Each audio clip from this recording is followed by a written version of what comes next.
สวัสดีค่ะมื้อนี้ยายแก้วแฟมิลี่จะพามาชมคาเฟ่เนาะมาชมคาเฟ่จัดใหม่ตกแต่งใหม่ปรับปรุงใหม่เนาะคาเฟ่ญี่ปุ่นอีสาน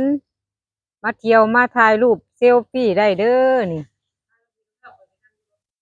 เห็นบ่ตกแต่งใหม่เบิดเห็นบ่เดี๋ยวจะพาเข้าไปเบิ่งทางในเนาะอันนี้ก็คือด้านหน้าเนาะด้านหน้าคาเฟ่ยายแก้วก็บ่ได้ใส่ชุดมาเที่ยวเนาะใส่ชุดทำงานถ่ายเลยเนาะเนี่ย เนี่ยเดี๋ยวจะพาเขาส้มทางในเนาะเผื่อFCอยากมาเที่ยวเนาะอยากมาเที่ยวมาอย่างกะมาได้เนาะ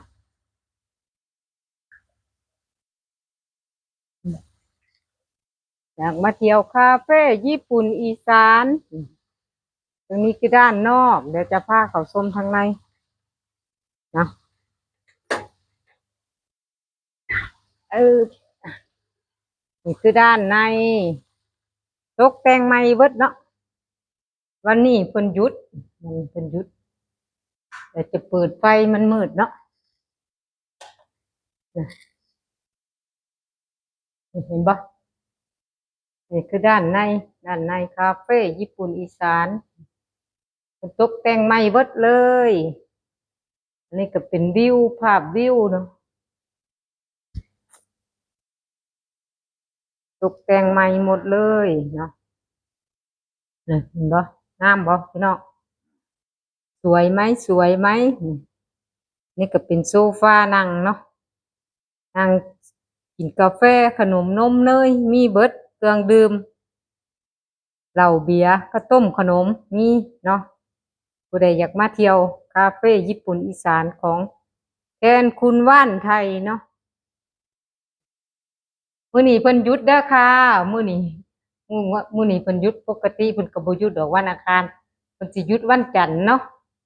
แต่มื้อนี้เพิ่นบ่ว่างเจ้าของร้านเพิ่นบ่ว่างเนาะแต่แก้วก็ถือมาถ่ายทำให้เบิ่งเนาะผู้ว่าบ่เคยเห็นด้านในของ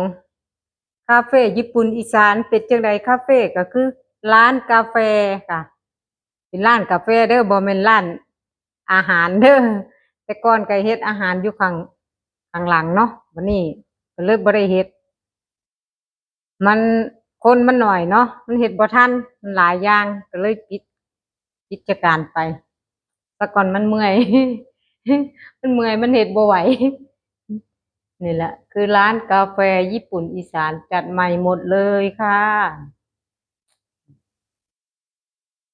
จะมีห้องแอร์เย็นจ้ำเดี๋ยวปิดไฟก่อน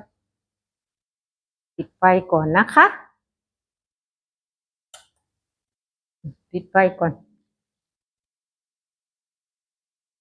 อืมข้างในก็เป็นร้านข้างในก็ส่งกาแฟเนาะ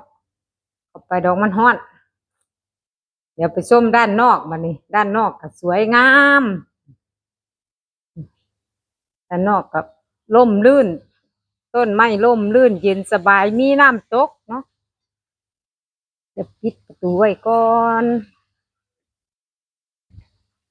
นี่เป็นหยุดเป็นหยุดที่จริงเป็นหยุดทุกวันจันทร์เนาะเปิดวันอังคารถึงวันอาทิตย์มื้อนี้เปิดไปธุระก็เลยบ่ได้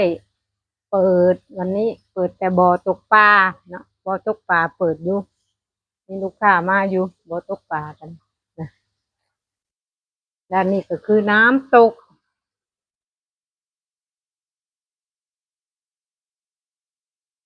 อยากจะไปพาไปซุ่มบ่เบิ่งแล้วน้ำตกก็เลยซุ่มนั่งใจแก้วบ่ได้ใส่สุดสวยให้เบิ่งเนาะใส่สุดเกี่ยวหญ้านี่ละผู้ใดก็ว่าตากแดดหน้าแลหน้าดำใจแก้วเนาะนี่ก็ซุ่มเนาะเนี่ยซุ่มนั่งพักผ่อนกินกาแฟเย็นช่วยๆมันเป็นซุ่มไผ่หญ้าเนาะเนี่ยเบิ่งใจแก้วโลดตากแดดเบิดมื้อหน้าแลหน้าดำเกี่ยวหญ้าก็ขึ้นว่านี่เนาะ ระต๊อบหลายซุ่มเนาะคุณก็สิมีอันเต้นดึงพร้อมทั้งนี้ก็เป็นโต๊ะนั่งนะ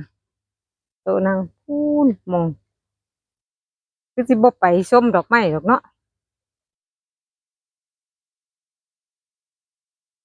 ไปก่อนพาเพิ่นไปเบิ่งก่อนเดี๋ยวเพิ่นสิ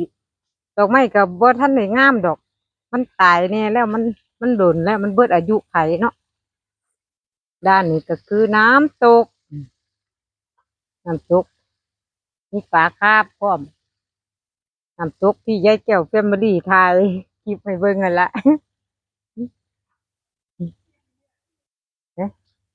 ถ้าชมดอกไม้ก่อนดอกไม้ก็เบิดอายุไขแล้วล่ะแต่จะขักไทยเบิ่งเนาะน่าเห็นบ่ดอกไม้ก็ได้เนี่ยยายแก้วมักดอกไม้เนาะสวยบ่ มักดอกไม้ได้ยายแก้วซุ่มเบิดอายุไขก็สิพาไปเบิ่ง พึ่งอันนี้พึ่งปลูกก็มีแห้งๆเลยบ่แดดมันแห้งเนาะมันจะเบิดอายุไขแล้วดอกไม้ก็ได้มันเบิดอายุไขตะกี้มันงามเด้ตอนนี้มันเบิดอายุไขเฮาก็สิซื้อใหม่มาปลูกแดดมันร้อนปลูกหยังก็ขึ้นยากพี่น้องก็มีโต๊ะนั่งชมวิวทิวทัศน์เนี่ยเห็นบ่ยายแก้วก็นั่งโต๊ะ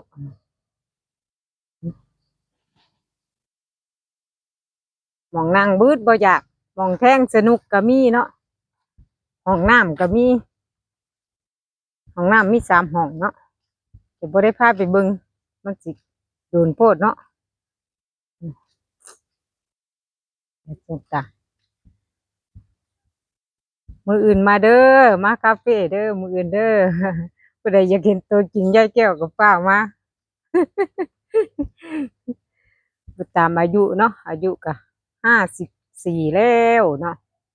ตัวจริงก็คือนี่ละเบิ่งเอาโลดบ่ได้ท่าหยังนี่สุดท้ายนี่ก็ฝากกดไลค์กดแชร์กดติดตามช่องยายแก้ว Family หน่อยนะคะขอบคุณค่ะ